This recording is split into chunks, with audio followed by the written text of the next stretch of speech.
सत्संगत जी, प्यार से कहना धन निरंकार जी। आज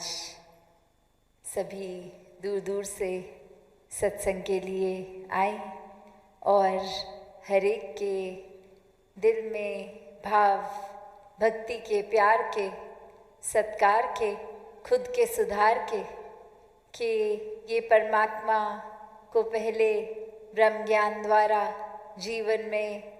लाकर फिर ये भक्तिमय जीवन जीकर और हर पल में इस परमात्मा को रखकर जीवन इस तरह सुंदर जीते हैं भक्त। और वही भाव जो आज हर एक ने सुनाए, चाहे कविता रूप, गीत रूप, एक स्पीच रूप, भाव यही रहा कि इंसान ये चेतन हो जाए, श्वासों का सदुपयोग करे और जीवन को जीते जीते इसी निराकार दातार में लीन होकर ये जीवन जीना है और मानवीय गुणों से खुद को युक्त करना है। कैसे पूरे संसार के लिए भक्त हमेशा एक वरदान का रूप होते हैं। कोई भेदभाव नहीं, अपना पराया कोई नहीं, सभी अपने। कैसे एक इंसान ने नफ़रतों के कारण बना दिए कि ये चाहे रंग के ऊपर, नस्ल के ऊपर, एक जेंडर के ऊपर, कैसे एक वजह बनाते गए कि कोई हमसे अलग दिखता है, हमसे अलग व्यवहार करता है तो वो इंसान पसंद नहीं। जब बात यह है कि परमात्मा ने तो सभी को बनाया तो सभी श्रेष्ठ, तो नफ़रतों के कारण इंसान ही खुद बनाता है। फिर हम अक्सर अपनी सोच को जब सोचते भी हैं तो एक चेतन अवस्था में होके नहीं सोचते, वो सबकॉन्शियसली इतने एक ख्यालों को इंसान सोच जाता है बिना चेतन हुए, बिना इस निराकार के एहसास में। तो ये सोच फिर एक ह्यूमन माइंड को कैसे अपने बस में कर लेती है, फिर कैसे ये हमारी सोच कहाँ भाग रही है, हम इसी के वश में होकर कुछ भी एक दलदल में घुस जाते हैं, नेगेटिविटी में घुस जाते हैं। जैसे एक उदाहरण कि कैसे एक इंसान जहाँ कोई पौधे उगा रहा है तो कुछ पौधे तो एक आधे दिन में ही उगना शुरू हो जाते हैं, वो धरती से उनकी वो थोड़ा थोड़ा काई रूप वो हरा सा दिखता है। और वहीं एक अगर हम बैम्बू को देखें कि ये इतना सींचने के बाद भी 4 साल तक तो वो धरती से ऊपर कुछ नज़र ही नहीं आता। कितनी बार उस इंसान के मन में ये भी आता होगा कि इतनी मेहनत तो हो रही है पर कुछ फल तो मिल नहीं रहा। और कैसे वो तकरीबन 5वें साल में वो बैम्बू फिर ना ही सिर्फ धरती से निकलता है पर वो कुछ ही बहुत ही छोटे स्पैन में इतनी हाइट, इतनी लंबाई को अचीव कर लेता है। वो एक ही साथ उगता है और उगता ही चला जाता है। तो भाव यही कि हम भी अक्सर अपनी सोच को, ख्याल को कैसे ये सोच लेते हैं, कभी तो एक ऐसे पौधे की तरह कि कुछ हमने सोचा और वो उसी समय एहसास हो गया कि ये एक ख्याल अच्छा है या नहीं है, हमें इस ख्याल के ऊपर और गहराई में जाने की ज़रूरत है, या कहीं ये ख्याल एक हमारे नुकसान के लिए या औरों के नुकसान के लिए तो नहीं, तो उस ख्याल को वहीं छोड़ देते हैं। ठीक उसी तरह जैसे वो पौधा कुछ बहुत जल्दी ही एक पानी डालने पर वो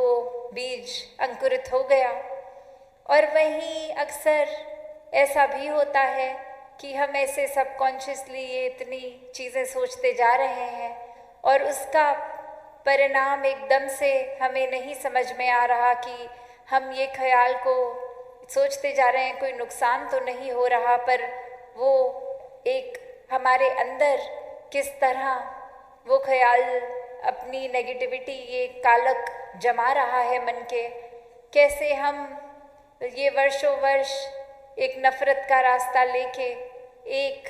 किसी से दिल तक की दूरी बना लेते हैं, ये सोच के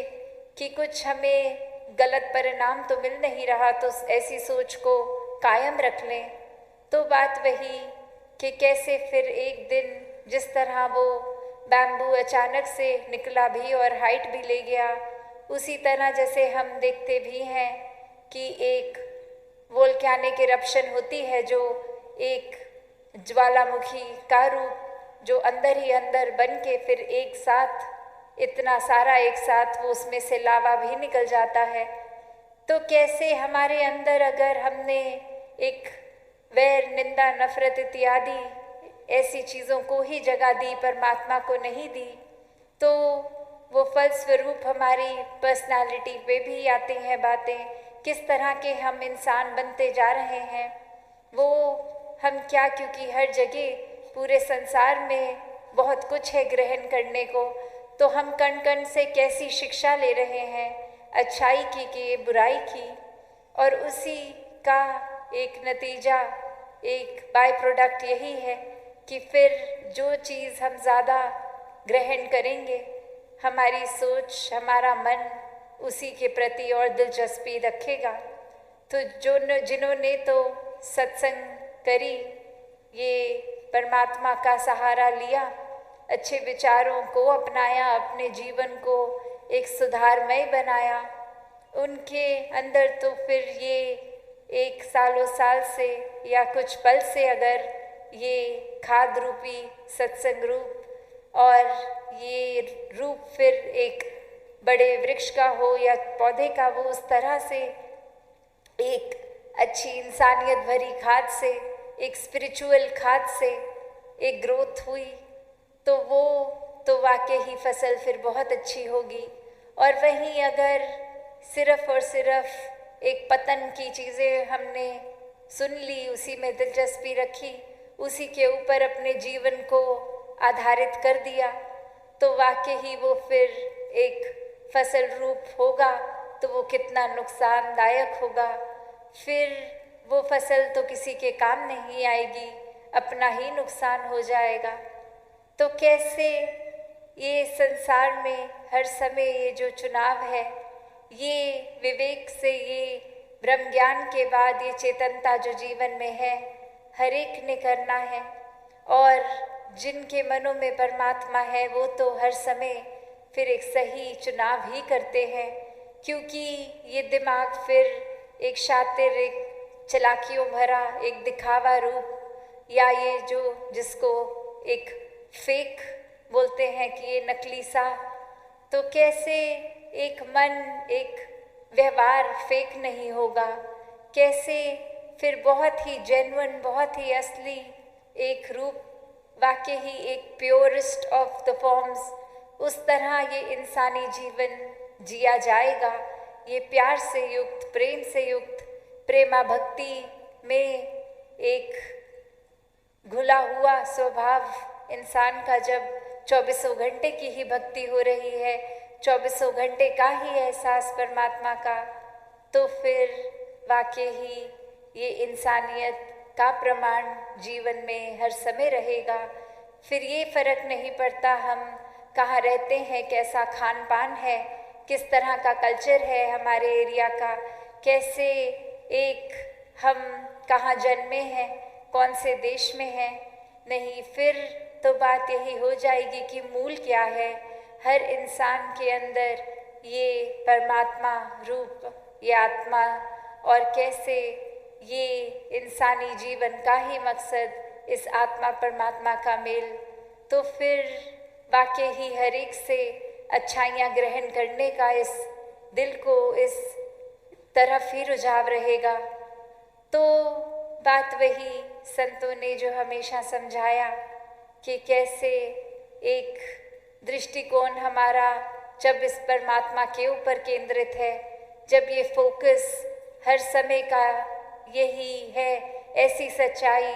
जो हमेशा से कायम दायम है, रहेगी और इसका कोई शुरुआत अंत नहीं। ये एक तरह से देखे तो सारा ही गुण पूरे जितने भी हैं, ये परमात्मा से ही निकले हैं। तो कैसे अगर एक करुणा, दया, विशालता कोई भी गुण उठाएं तो देखें कि ये असीम है, ये निराकार। हमें भी अपनी सोच को, अपने दिलों को इतना असीम बनाना है कि हर एक को एक्सेप्ट करें, हर एक के प्रति फिर प्यार का भाव ही होगा, उनको बदलने का नहीं, एक वो जैसे हैं उस तरह से ही उनको प्यार करने का ये फिर प्रयास रहता है। कैसे हर एक में फिर वाकई ही परमात्मा उस तरह दिखता है कि हर कोई वाकई ही पूजनीय लगता है। जब भी हम सत्संग में ये एक बात जो धनंकार सबसे पहले बोलते हैं या वो चरण स्पर्श, तो बात वही है कि वो किसी के शरीर को नहीं, ये कोई इस तरह से नहीं हो रहा, ये तो घट घट में विराजित परमात्मा तो हर एक के शरीर में भी फिर उम्र का वो मोहताज, चाहे बड़ा चाहे छोटा, तो वो नहीं रहेगा, क्योंकि ये मन समर्पित, ये अर्पित हो रहा है सिर्फ परमात्मा को। तो बात वही कि कैसे आज सामाजिक दृष्टिकोण से भी देखें, जहाँ वो स्त्री और पुरुष के पहले अगर कुछ जॉब रोल्स एक होते थे कि स्त्री सिर्फ घर को देखकर, रसोई को देखकर इत्यादि, एक रिस्ट्रिक्टेड, और आज इतने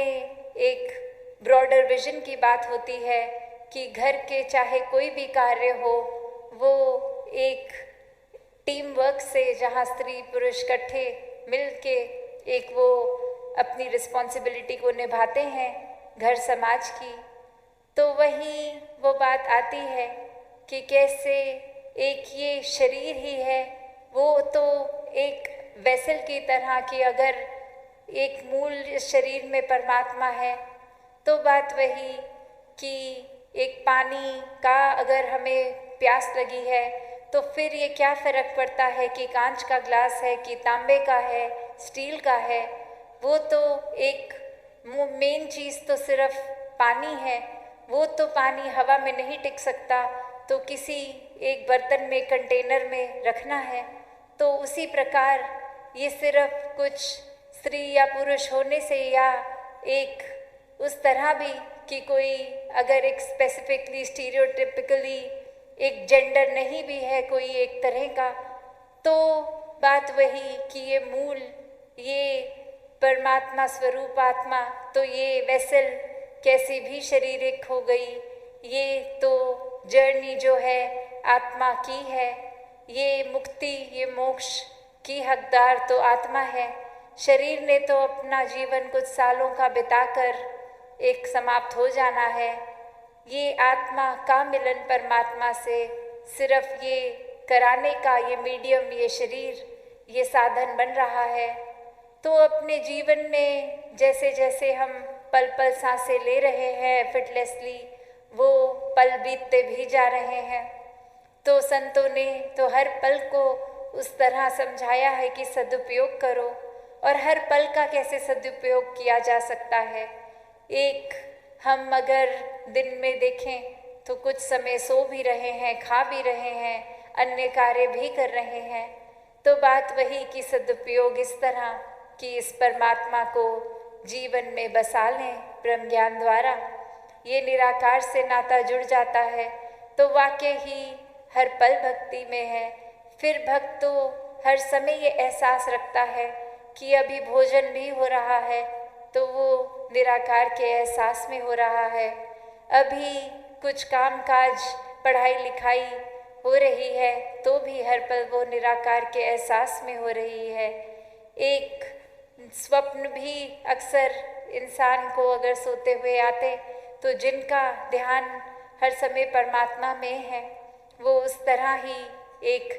नींद के समय भी, चाहे वो सपने आए ना आए, पर वो एहसास कि सोने से पहले एक आखिरी चीज़ भी परमात्मा ही दिल में, और उठते ही सबसे पहले इस निराकार पे ध्यान। तो बात वही कि संतों ने फिर हर समय सदुपयोग किया है, एक परोपकारी बन के, सिर्फ परोपकार अपने या अपने परिवार तक नहीं, पूरे समाज, पूरे संसार तक परोपकारी बने हैं। जब भी ये पता चला कि कोई भी ये इंसान अभी अपने असली रूप को नहीं जान पाया, इस परमात्मा को नहीं जान पाया, तो संतों का तो प्रयास यही लगा रहता है कि कैसे हर कोई इस परमात्मा को जान ले, कैसे हर कोई ये मिथ्या, ये झूठ, ये माया, ये रूप बदलने वाली, ये तो परमानेंट सच्चाई नहीं है। आज सच्चाई इस समय अगर आसमान देखे तो अंधकार है, रात हो रही है, और कुछ ही घंटों बाद वो सूरज की किरणें भी दिखेंगी। तो ये देखा जाए तो जो छोटे छोटे कुछ देर की सच्चाइयाँ हैं, इस समय रोशनी है ऐसा तो यहाँ नहीं है, तो वो तो झूठ ही हो जाएगा। तो कैसे ये रूप बदलने वाली, इसी को संसारिक रूप, चाहे वो वस्तुएं हों, एक इंसान हो, कुछ भी रूप वो बदलेगा ही। और जिन्होंने वाकई ही इस बदलाव के साथ खुद को रखा, तो वो तो हर समय खुद भी बेचैन रहे। जिन्होंने वस्तुओं के साथ ही बस खुद को बांध लिया, तो वो वस्तु जब तक है खुश हैं, वस्तु किसी कारणवश नहीं रही तो अब बेचैनी, परेशानी भी आ गई। तो वाकई ही जिन्होंने खुद को इस परमात्मा, इस निराकार से जोड़ के रखा, वो ही एक आनंद की अवस्था, एक सुकून की अवस्था में जीते जा रहे हैं। और ऐसे ही प्रयास में लगे रहते हैं कि जिस तरह की ठंडक ये हमारे जीवन में आई है, ये हर एक तक पहुँचे। तो बात वही कि ब्रह्म ज्ञान लेकर जहाँ अपना जीवन भी सुखी, औरों का भी करने ये भक्त का प्रयास रहता है। कैसे फिर दुख सुख कोई भी घड़ी हो, इंसान को यही भक्त समझाते हैं कि परमात्मा को दुख की घड़ी में भी और सुख की घड़ी में भी डालेंगे तो वो दोनों अवस्थाएं एक जैसी लगेंगी। वो आनंदित रूप,